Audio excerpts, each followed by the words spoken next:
David, I just want to say one phrase to you. Space, the final frontier. I know that you are a fan of Star Trek and Star Wars. What is this idea, before we talk about pop culture, and as we do later in the course, let's talk about discovery and why the issue of discovery is so important both to faith, but also it's important to science and how they end up connecting. I think because at the heart of what it means to be human is curiosity.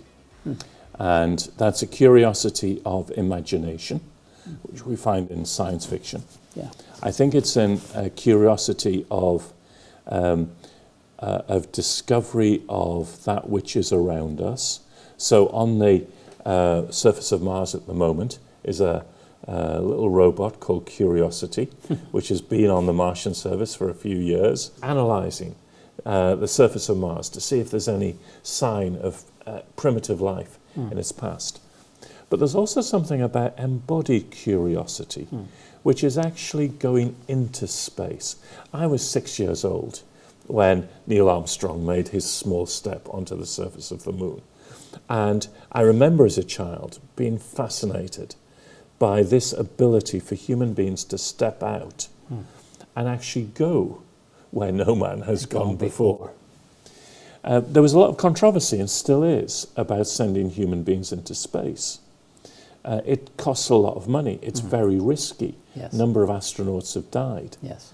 And lots of people will come up to me and say, well, you're into space and you're into these kind of questions. Wouldn't it be better if we spent all of the money that we spend putting the James Webb Telescope into space on alleviating world poverty? Now, I think in big science, there's always that ethical question about the justification of money.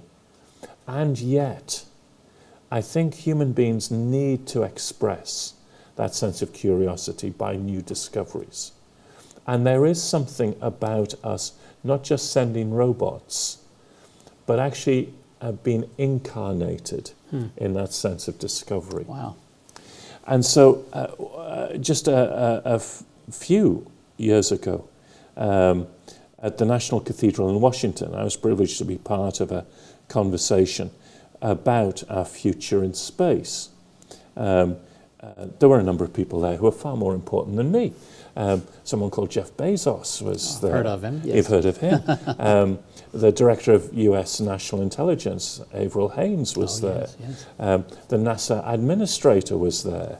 R.V. Loeb, brilliant Harvard physicist, was there. And I was there for some strange reason. What was interesting was that we all shared an interest in Star Trek and the science, but they wanted a theologian there. Because there's something about this discovery where we want to grapple with these big questions, even beyond the science. I was sitting in my office the other day, Shane, and someone took out of their pocket a spaceship. Now, I get a lot of odd people in my office, but this was a very interesting person. This was a special odd person. That's right. On his hand was a little square of metal. On it was a video camera and a transmitter. And these little slivers of metal would be put on the end of a laser beam and blasted towards Alpha Centauri, our nearest star system. Now, we know that there are planets around those stars. The journey will take about 20 years.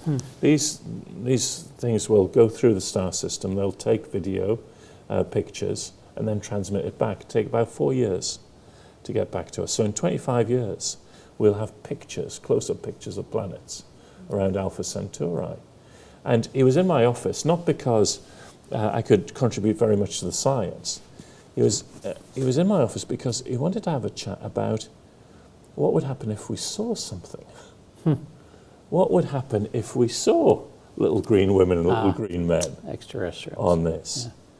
So there is something about how the scientists themselves want to grapple with some of these big questions and want to talk with theologians. Now, often, as we've talked about, science and faith are seen in competition, in conflict.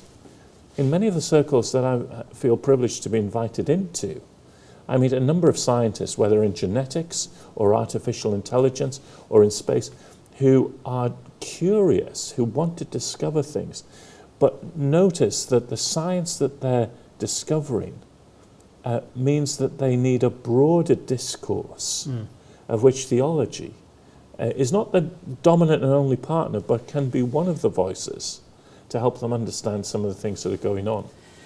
So let's maybe build a little bridge to some of our further questions. I remember in the movie Contact, or the book before that, that there was this inclusion of a theologian in the conversation. Yes. There have been a couple of others along that. Some have been more farces, others have been but they do tend to bring that theologian, that religious professional in. Yeah. What is the nature of, so we see science having that conversation, but what is the nature of the theologian bringing the scientist into the conversation? I think that's an extremely important question, and it's about the theologian, first of all, understanding some of the science well, rather than just encountering it secondhand. Now, we have a project in Durham called Equipping Christian Leadership in an Age of Science. And what we do is, part of the project is to take senior church leaders, so bishops and their equivalents, either in other denominations or in parachurch organizations, and we take them into science labs and we introduce them to world-class scientists. First of all, we want them to understand science well. So we want them to understand, not secondhand through Christian communicators or through popular commentators on the web, although all of those are very good. Sure. We want them to encounter some of the science firsthand. But there's something secondly that's really important in this. We want them to encounter the scientist. Not just the science, but the scientist. That's because if you encounter the scientist, you get not just the joy of science, but also some of the uncertainty of science, some of the frustration of science, some of the unanswered questions about science, and also the vocation to be a scientist. This is a sense of calling for many scientists to make the world a better place. Some of them express it in religious terms, some of them don't. And so the value of the theologian sitting down with the scientist is not just to get the raw data of the science, it's also to see science as a human activity. That's extremely important. And indeed, then the scientist sees the church leader or the theologian as a human person. Yes. That's where dialogue and conversation and relationships can build. I think sometimes our theology has been dominated by certain scientific concepts that are out of date. At the beginning of the 20th century, many theologians, particularly New Testament theologians, were convinced that New Testament miracles could not happen. The reason for that was Isaac Newton and Newton's law of gravitation, which had been expanded into a model of the universe as a clockwork universe, a mechanistic universe. And if it was the perfect clock, then God couldn't be poking his fingers around the clock doing other things. And this led to a huge movement, eventually to Bultmann and others, in a demythologizing of the New Testament. If God can't work by miracles, then what are the miracle stories all about? Well, they said, maybe the miracle stories were created by the early church to express truth about Jesus, but actually didn't really happen.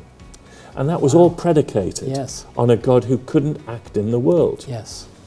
The bizarre irony of all of this was that this was being talked about from the 1920s through to the 1960s, when science had moved on from the mechanistic universe of Isaac Newton.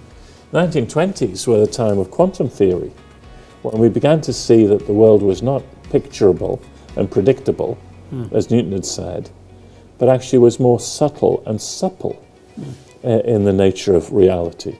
In the 1960s, we began to see something called chaos, which is that everyday macro systems like the weather are inherently unpredictable.